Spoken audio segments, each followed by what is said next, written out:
բոլոր գիտնականներին էլ խփեցին միանգամից, որին տանը, որին փողոցում, որին որտեղ գործի տեղը ու ավելի կարևորը, սպանեցին բոլոր նրանց, որոնք ինչ որ ձևով կապ ունեն ամերիկացիների հետ բանակցելու գործընթացին։ Եթե դու այն որ Թրամփը ասում էր սպասի մի հարձակվի դեռևս պատերազմի սկզբի Նեթանյահուին ես բանակցում եմ հեսա կլինի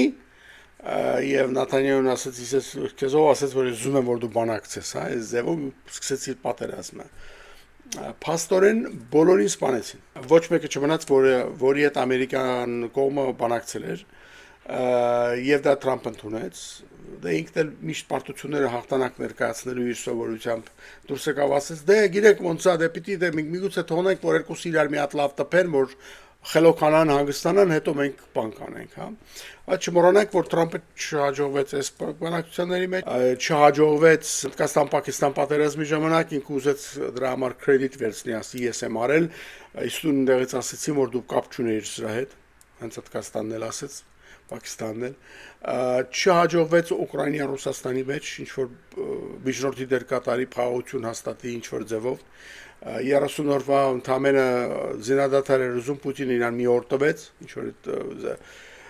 զատիկի հետ կապված էլ չեղավ, այդ ընթացքում էլ խփեցին։ Մի խոսքով չի հաջողվում իր բանակցային այս ցանկությունները, երևի Նոբելյան խաղաղության մրցանակի համար չի ստացվում, եւ այդ իմաստով էլ, բայց փաստորեն Ամերիկային դուրս գցեցին այս process-ից։ Մի բան, որ միջև հիմա ոչ ոք չէր արել, ոչ մի ձևով չէր եղել,